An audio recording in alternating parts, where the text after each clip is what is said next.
Assalamualaikum warahmatullahi wabarakatuh. Bismillah, alhamdulillah, salatu wassalamu ala rasulillah wa ala alihi wa sahbihi wa mawala amma ba'du. Hari ini Selasa tanggal 7 Oktober tahun 2025, kita akan melaksanakan ujian munaqasyah atau ujian skripsi berjudul Hukum Judi Online di Kalangan Pelajar, Perspektif Hukum Positif dan Hukum Pidana Islam. Skripsi ini ditulis oleh Johan Umar Siddiq, NIM 112-004-54-00034. Program studi Hukum Pidana Islam atau Jinayah, Fakultas Syariah dan Hukum UIN Syarif Hidayatullah Jakarta. Kepada Johan Umar Siddiq, ya, di mana skripsi ini dibimbing oleh Dr. Mustoleh SHI MH, dipersilakan untuk presentasi maksimal 1/4 jam dari sekarang. Ya, saya hitung nanti kalau sudah 1/4 jam berhenti, selesai atau enggak selesai, tapi ya usahakan untuk bisa selesai. Silakan. Anda dengan suara yang agak tinggi supaya terdengar. Bismillahirrahmanirrahim. Assalamualaikum warahmatullahi wabarakatuh. Waalaikumsalam warahmatullahi wabarakatuh. Bismillah, alhamdulillah, wassalatu wassalamu ala rasulillah Sayyidina Muhammad ibni Abdillah wa ala alihi wa sahbihi wa man tabi'a sunnatahu wa jama'atah min yaumina hadha ila yaumil ba'ats wan nahdah. Yang saya hormati Bapak dosen penguji sidang skripsi pada pagi hari ini, Bapak Dr. Kiai Haji Muhammad Nurul Irfan MAG. Izinkan perkenalkan diri, saya Johan Umar Siddiq, mahasiswa Hukum Pidana Islam semester 11. Izin mempresentasikan hasil penelitian atau penulisan saya yang berjudul Hukuman Judi Online di Kalangan Pelajar, Perspektif Hukum Positif dan Pidana Islam. Yang menjadi latar belakang judul penulisan saya yaitu karena berkembangnya teknologi di zaman sekarang yang begitu pesat memberikan dampak bagi para penggunanya. Di antaranya adalah dampak positif dan negatif. Dampak positif dari perkembangan teknologi di zaman sekarang yaitu memudahkan kita untuk mencari berbagai hal yang belum kita ketahui melalui akses internet dan memudahkan kita berkomunikasi jarak jauh.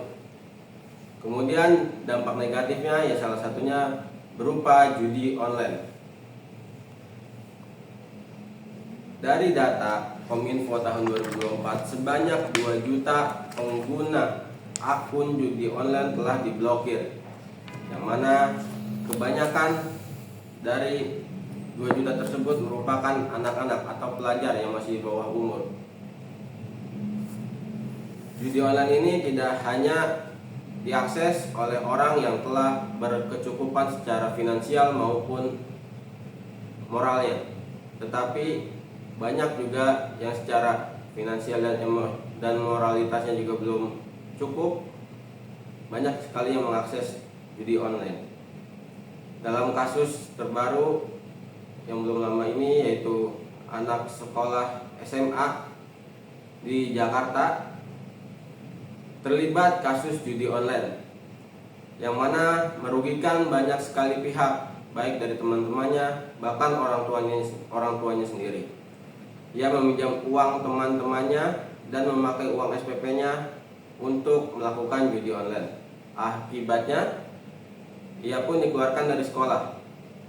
Dalam hukum Islam, judi atau maisir telah diatur dan haram melakukannya, perbuatan yang dilarang. Dalam hukum Islam ada 3 kategori hukuman. Yang pertama hudud, yang mana ketentuan hukumnya telah ditentukan dalam Al-Quran dan hadis. Kemudian ada kisos, yang mana hukumannya itu setimpal dengan apa yang diperbuat. Dan yang terakhir ada hukuman ta'azir, yaitu hukuman yang ditentukan oleh ulul amri atau pejabat yang berwenang. Jadi itu yang melatar belakangi judul penulisan saya. Kemudian untuk rumusan masalahnya yaitu ada dua. Yang pertama, bagaimana hukum pidana dan undang-undang ITE mengatur judi online yang di kalangan pelajar. Yang kedua, bagaimana konsep hukum Islam yang dapat diterapkan pada kasus judi online yang dilakukan pelajar. Saya membatasi permasalahan ini tidak menggali lebih dalam terhadap hukum positif, tetapi lebih menggali tentang aspek hukum pidana Islamnya. Untuk tujuan penelitian, salah satunya yaitu untuk menganalisis hukum Islam dalam mengatur perjudian maisir dan dasar-dasar syar'i dan larangan judi online. Yang kedua, untuk mengetahui upaya penegakan hukum yang dilakukan untuk mencegah dan menanggulangi tindak pidana judi online. Manfaatnya yaitu ada dua. Yang pertama ada manfaat teoritis dan yang kedua manfaat praktis. Manfaat teoritis membahas khazanah, menambah khazanah keilmuan hukum tindak pidana judi online. Manfaat praktis menjadi acuan bagi peneliti lanjutan dan penegak hukum dalam menangani kasus judi online. Kemudian untuk metode penelitiannya, jenis penelitiannya yaitu yuridis normatif. Kemudian untuk sumber datanya ada dua. Yang pertama sumber data primer dan sekunder. Data primer berupa Kitab Undang-Undang Hukum Pidana pasal 303 ayat pasal 1 dan 2 Undang-Undang Nomor 7 Tahun 1974 tentang penertiban perjudian. Kemudian Undang-Undang Nomor 11 Tahun 2008 tentang informasi dan transaksi elektronik. Yang ketiga Undang-Undang Nomor 17 Tahun 2016 perubahan kedua atas Undang-Undang Nomor 23 Tahun 2002 tentang perlindungan anak. Kemudian untuk data sekunder berupa Al-Quran dan hadis, kemudian buku-buku yang terkait dengan tindak pidana judi online, kemudian jurnal-jurnal hukum, dan terakhir pendapat para ahli. Kemudian bab 2 ada kerangka teoritis. Saya memakai kerangka teoritis penegakan hukum, kemudian teori maqasid syariah, dan yang ketiga teoritis maslahah al-ghazali. Teoritis penegakan hukum merupakan aturan yang mengikat, bertujuan untuk menciptakan kondisi sosial yang aman dan tertib. Kemudian yang kedua teoritis maqasid syariah, yang mana teori ini harus melindungi agama, jiwa, akal, keturunan, dan harta. Sedangkan judi online bertentangan dengan perlindungan akal dan harta, merusak fokus akademik dan finansial pelajar. Kemudian yang ketiga ada teori maslahat. Hukum Islam harus mempertimbangkan kemaslahatan dan menghindari kerusakan. Penerapan takjir harus memberikan efek jerah, membina dan menyadarkan pelaku. Kemudian untuk kerangka konseptual ada tinjauan umum hukum pidana positif, kemudian tinjauan umum anak, kemudian ada hukum perlindungan anak, dan terakhir hukum pidana Islam. Masuk ke bab 3. Di sini ada tabel yang mana berdasarkan data demografi pelaku judi online ternyata berasal dari berbagai kelompok usia. Tercatat sekitar 2% atau sekitar 80.000 pemain merupakan anak-anak di bawah usia 10 tahun. Sementara kelompok usia 10-20 tahun menyumbang 11% dengan jumlah sekitar 440.000 orang. Kemudian anak dalam pandangan Islam, anak merupakan titipan dari Allah Subhanahu wa taala yang harus dijaga dan harus dipelihara dan dilindungi, baik dari segi fisik, psikis, intelektual, pemenuhan hak-hak dasar maupun penghormatan terhadap harkat dan martabatnya. Pelindungan terhadap anak bukan hanya menjadi kewajiban orang tua biologis, melainkan juga tanggung jawab kolektif masyarakat. Kemudian definisi dan karakteristik judi online. Judi online merupakan bentuk perjudian yang dilakukan dengan menggunakan sarana digital seperti internet, aplikasi, atau media elektronik. Dalam hukum positif Indonesia, judi dilarang sebagai mana tercantum pada pasal 303 KUHP dan pasal 27 ayat 2. Undang-Undang Nomor 11 Tahun 2008 tentang Informasi dan Transaksi Elektronik. Jenis-jenis permainan judi online yang populer dan banyak dikenal masyarakat antara lain adalah kasino online, kemudian ada berbagai bentuk permainan khas layaknya kasino konvensional yaitu bakarat, roulette, sikbo, naga tiger, dan poker. Khususnya untuk permainan poker online, tujuan utamanya adalah memperoleh kombinasi kartu terbaik dari 5 kartu yang dimiliki, seperti flush dan lain-lain. Larangan judi dalam hukum Islam. Dalam Al-Quran, Surat Al-Maidah ayat 90 telah dijelaskan bahwa secara tegas ayat ini mengharamkan 4 perbuatan yang sudah umum pada masa jahiliyah, yakni meminum khamar, berjudi, menyembah berhala, dan mengundi nasib. Silakan dibaca ayat itu.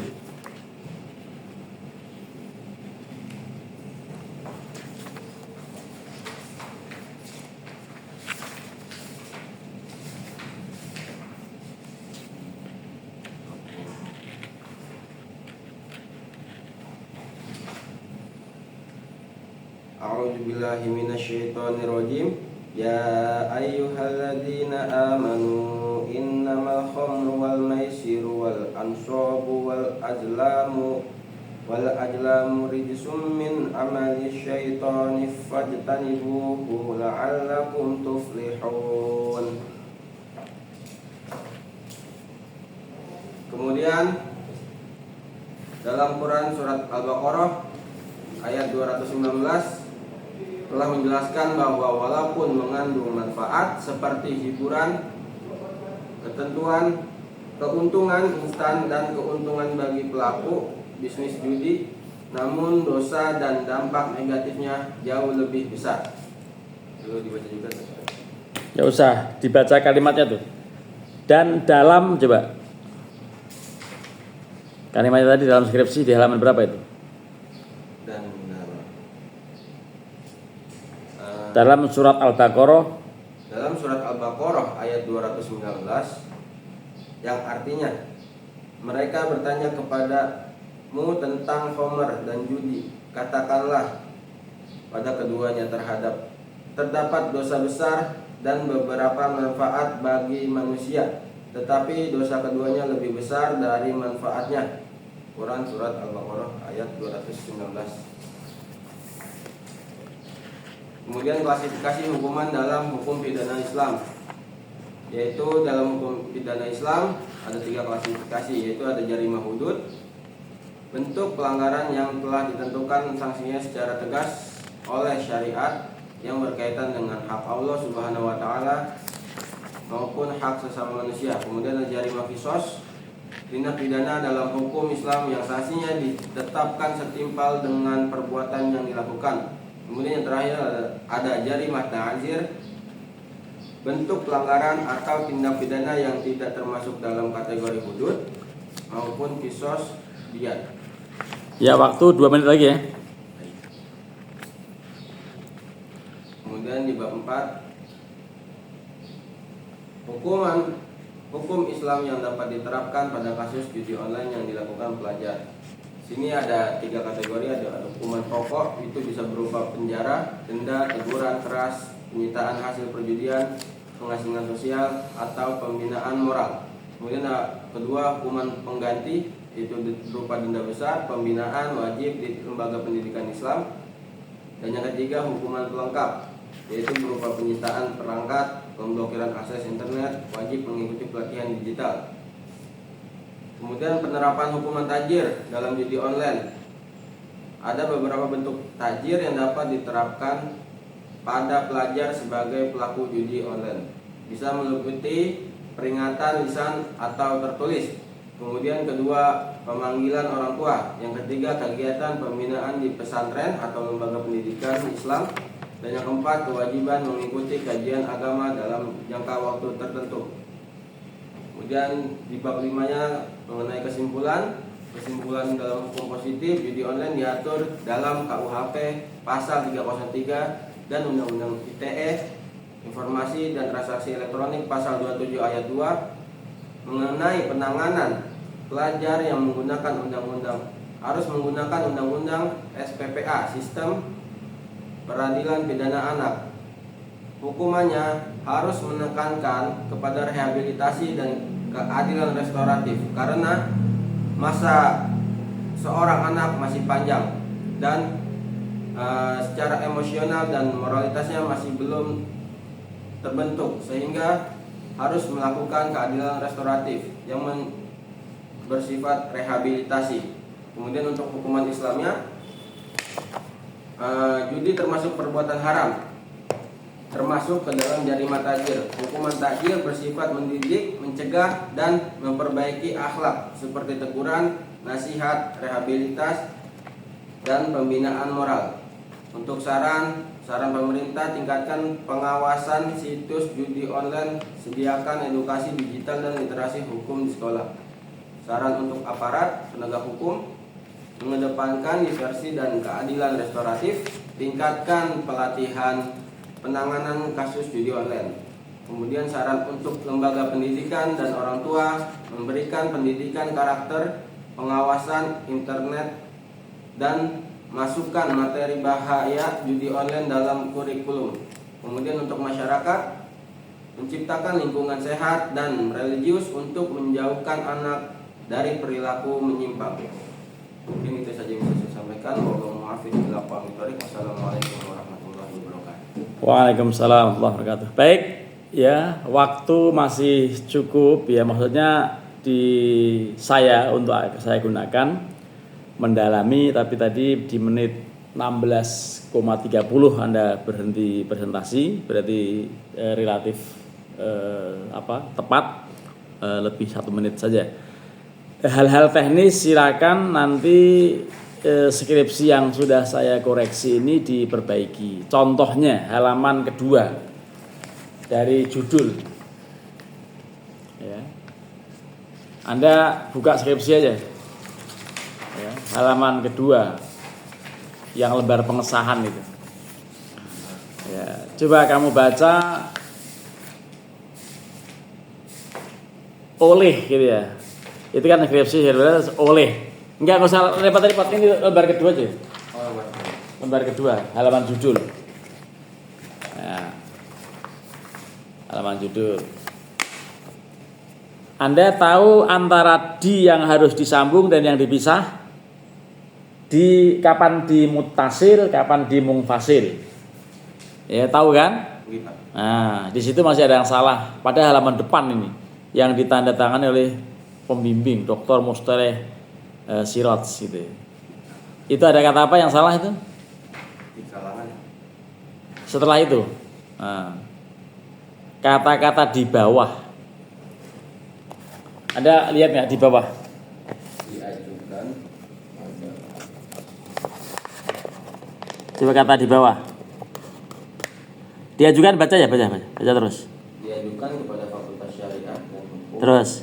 Untuk memenuhi salah satu persyaratan memperoleh gelar sarjana hukum. Terus. Oleh Johan Umar Sidik. Terus. Di bawah bimbingan. Kata di bawah itu. Kenapa disambung dinya? Harusnya dipisah. Karena dia bukan awalan tapi kata depan. Dan hal yang seperti ini banyak saya temukan masih dalam skripsi ini. Contohnya pada halaman abstrak, coba. Dalam halaman abstrak. Ya. Paragraf kedua, tolong dibaca mulai dari dalam penelitian ini. Coba kamu baca. Dalam penelitian ini, penulis menggunakan jenis penelitian kualitatif deskriptif dengan beberapa pendekatan di antara perundang-undangan. Anda sudah membaca kalimat di antara ya? Di antaranya kan? Anda tulis sambung harusnya bisa. Harus yang begini ini jangan sampai tidak teliti. Terus ada kata-kata library research. Library research. Ya. Coba dibaca lagi di lanjutannya tuh. Ada case approach sudah ada dalam kurung. Tapi di bawahnya ada kalimat library research. Coba kamu baca. Dan dilakukan dengan library research perpustakaan. Maksudnya kata-kata yang bukan bahasa Indonesia, bahasa Inggris, bahasa Arab, apa yang belum bahasa Indonesia dimiringin. Ya, library research dan bahasa Inggris tuh. Dimiringin. Kemudian paragraf kedua, silakan Anda baca. Paragraf kedua dalam abstrak, masih abstrak. Anda baca. Dalam undang-undang. Bukan dalam itu. Paragraf kedua, paragraf ketiga. Hasil dari penelitian ini menunjukkan bahwa dalam hukum. Kata-kata menunjukkan silakan dibaca yang benar. Hasil dari penelitian ini menunjukkan bahwa dalam. Maksudnya menunjukkan apa menunjukkan? Menunjukkan. Hah? Menunjukkan. Yang dimaksudkan menunjukkan apa menunjukkan? Menunjukkan. Hah? Menunjukkan. Enggak, menunjukkan. Kayaknya satu, menunjukkan. Itu Anda sadari nggak? Kata-kata menunjukkan apa begitu tulisannya? Berarti kayaknya kurang satu. Itu bacanya menunjukkan kalau gitu. Kalau yang benar menunjukkan. Berarti kurang. Padahal di abstrak orang pertama kali membaca skrip itu di sini nih. Ya pada halaman abstrak sudah ada kesalahan teknis 3 kata, ya kan ya? Dan seterusnya di skripsi ini yang saya ketemukan sudah saya lipat-lipat halamannya. Ya yang saya ketemukan salah-salah teknis itu nanti tolong perbaiki atas dasar koreksian saya. Kalau misalnya ada bagian-bagian lain yang mengalami kesalahan yang sama, model begitu itu penulisan, tolong perbaiki. Gitu ya. Nah, ini satu. Itu hal teknis. Sekarang hal yang substantif. Dalam fikih jinayah, apakah judi masuk dalam daftar jarimah-jarimah yang dibahas oleh ulama-ulama yang ta'amuk atau yang mendalami bidang jinayah? Kalau ada, masuk dalam wilayah apa? Wilayah hukumannya, Pak. Iya, agak keras ada suara supaya masuk. Iya.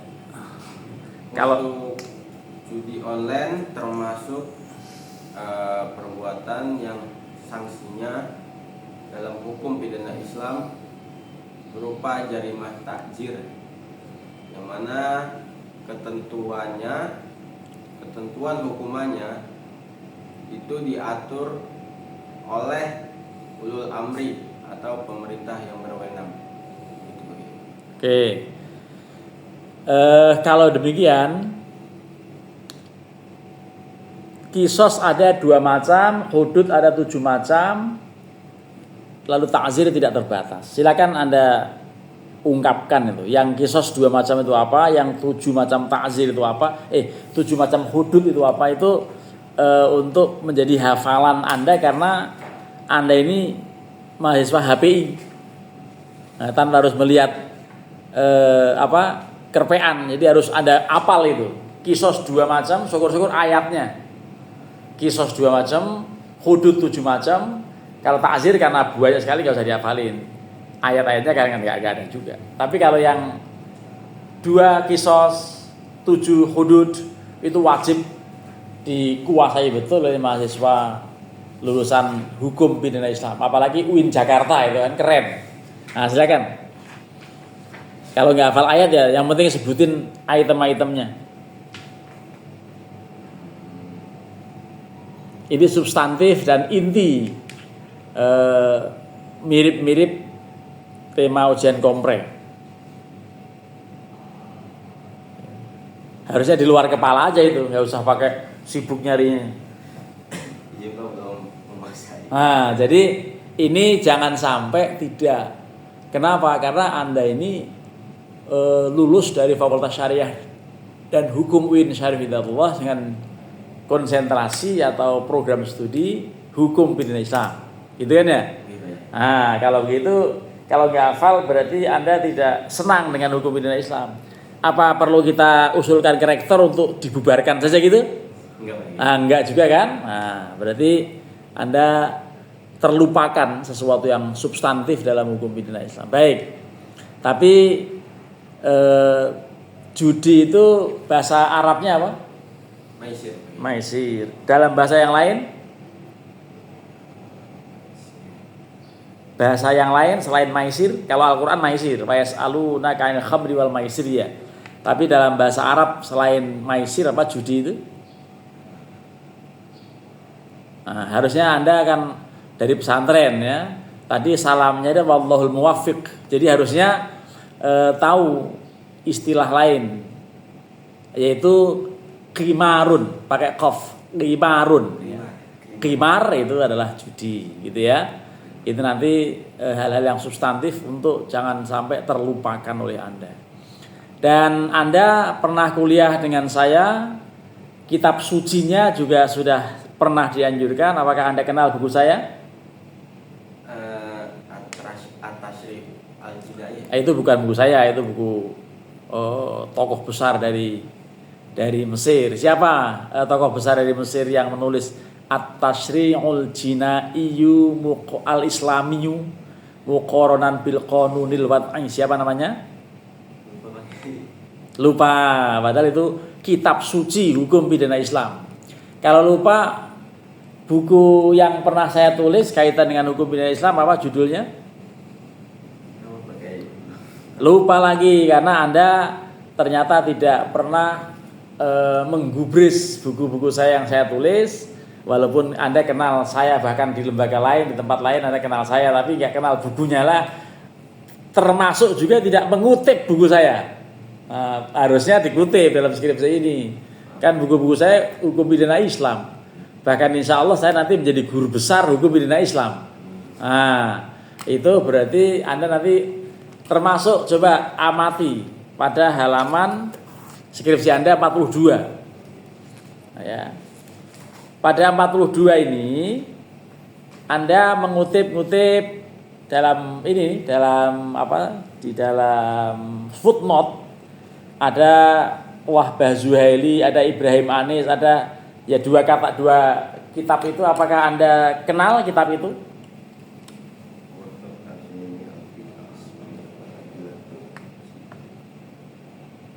Pernah dengar pakai. Pernah dengar. Apakah Anda membuka membaca pada jilid 7 halaman 237 itu?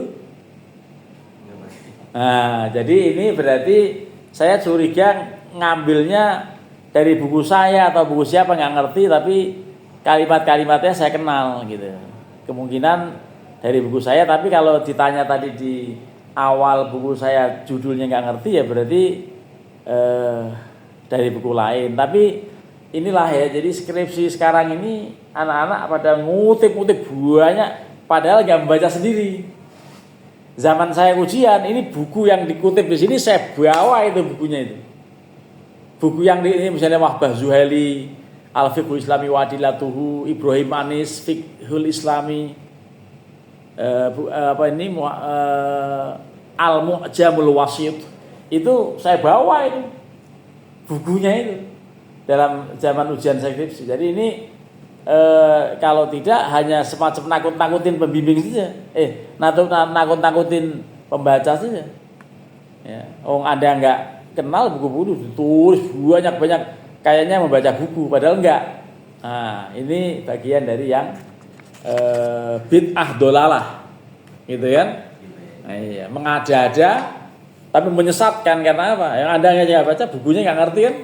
Nah, ini bagian dari yang tradisi belakangan ini begitu, mengutip-ngutip banyak gitu. Ternyata, ini ternyata ngutip apa yang dikutip orang, betul kan ya? Nah, ya, orang itu menuliskan referensi itu, saya tulis aja referensi itu persis, padahal saya nggak tahu menahu sama buku itu kan gitu. Nah, ini masalah. Masalah apa? Dalam bahasa Profesor Satria Effendi ketika saya belajar sama beliau, guru besar Fakultas Syariah yang almarhum. Ya, kita baca suratul Fatihah dulu untuk beliau ya. Mudah-mudahan beliau ditempatkan di tempat yang paling mulia, termasuk teman-teman kita di Sidoarjo di pesantren Buduran ini yang luar biasa. Mudah-mudahan syuhada ya, mereka meninggal syahid. Lahumul Fatihah. A'udzubillahi minasyaitonir rajim. Bismillahirrahmanirrahim. Alhamdulillahirabbil alamin arrahmanir rahim maliki yaumiddin iyyaka na'budu wa iyyaka nasta'in ihdinas siratal mustaqim. Shiratal ladzina an'amta 'alaihim ghairil maghdubi 'alaihim waladdallin. Amin. Jadi sekali lagi yang sangat substantif tolong dikuasai ya, supaya tidak dolalah gitu. Termasuk tadi beberapa saran untuk memasukkan dari buku saya misalnya yang jelas relevan dengan ini dan dicari. Saya nulis 6 buku fikih jinayah yang terkait dengan fikih jinayah, nanti dicari ya. Setidaknya 1 di antara 6 itu. Ya. Hal-hal yang sifatnya teknis sudah, substantif juga sudah disampaikan. Terakhir, pertanyaan saya pada Anda,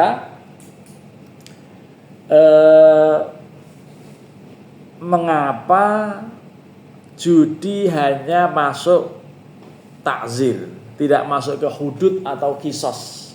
Silakan Anda jelaskan. Mengapa judi termasuk hukuman takzir, tidak termasuk ke dalam hudud ataupun kisos? Iya. Karena menurut saya judi itu dalam hukuman hudud tidak diatur, tidak mengatur tentang perjudian online. Kemudian di dalam kisos pun sama, karena kisos pun yaitu hukumannya harus timpal dengan apa yang diperbuat. Sedangkan judi online ini perbuatannya fata morgana, maksudnya tidak fisik menyentuh fisik begitu Pak. Itu yang menyebabkan judi online. Iya, untuk online iyalah, itu ada teknis saja ya. Yang penting orang tuh judi gitu kan. Zaman Rasulullah SAW ketika Al-Quran turun sudah banyak juga judi kan. Ada judi. Anda bisa mencontohkan peristiwa di zaman dahulu perjudian yang juga pernah hampir dilakukan atau malah sudah dilakukan oleh Sayyidina Abu Bakar. Sabung ayam termasuk ini. Ya, tapi kalau di Arab nggak ada ayam masalahnya. Ini saya pengen Anda tahu contoh perjudian yang terjadi di zaman dulu, bahkan Abu Bakar sendiri. Nah, ini harus tahu secara historis gitu ya, karena ngomong ini judi online sekarang. Judi online pasti sekarang, karena online itu sekarang ini adanya kan. Ya, termasuk ujian skripsi di shooting juga sekarang. Zaman lagi nggak ada shooting, nggak ada infokus, nggak ada kampus, nggak ada dasi kan gitu ya. Nah, ini bid'ah bukan? Bid'ah, orang naik haji bid'ah dong kalau gitu. Nah, maksudnya itu dikuasai betul secara historis, nanti diruntut sekarang ini prakteknya online karena fasilitas sudah luar biasa online lah. Tapi yang pernah terjadi bahkan Abu Bakar sendiri, ya Abu Bakar sendiri melakukan, atau tepatnya ya memang melakukan, tapi Anda nggak tahu ya sama sekali ya bahwa Abu Bakar pernah melakukan. Iya. Tapi maksudnya bukan sisi positif, bukan sisi negatif. Pertama, Abu Bakar melakukan itu justru ingin mendukung Al-Quran itu sangat benar. Taruhan, maksudnya taruhan beliau. Itu. Apa taruhannya? Itu waktu turun ayat A'udzubillahi minasyaitonirrajim, Alif Lam Mim, ghulibatir Rum fi adnal ardi wa hum min ba'di ghalabihim sayaghlibun. Itu turun di Makkah, surat Ar-Rum itu. Gitu kan? Judulnya Alif Lam Mim ghulibatir Rum. Romawi Timur, Konstantinopel nanti akan dikalahkan. Itu. Ghulibatir Rum, Romawi akan dikalahkan. Ghulibatir Rum fi adnal ardi. Ya, fi adnal ardi. Di bumi yang dekat. Wahum, sementara mereka orang-orang Romawi itu, Romawi Timur yang Konstantinopel waktu itu, mimba di ghalabihim saya ghalibun. Setelah dikalahkan nanti akan mengalahkan. Al-Quran menginformasikan mengenai Romawi setelah dikalahkan oleh Persia. Dulu ada dua superpower itu. Ada Persia, ya ada di Iran, yang sekarang Iran, Persia itu Majusi agamanya, penyembah api. Akan sudah betul-betul mengalahkan yang namanya Romawi Timur. Romawi Timur di Konstantinopel yang Al-Quran mengatakan ghulibatir Rum. Itu Abu Bakar kan orang yang sangat siddiq, sangat percaya dengan apapun informasi Allah dalam Al-Quran. Sehingga beliau pokoknya kalau Allah sudah menyebutkan dalam Al-Quran, saya berani taruhan. Jangankan 50 ekor unta, 100 ekor unta pun saya berani. Pasti akan terjadi kekalahan Romawi Timur yang nanti kemudian akan mengalahkan pihak yang mengalahkan awal. Jadi Persia awalnya mengalahkan Romawi Timur, disampaikan oleh Al-Quran.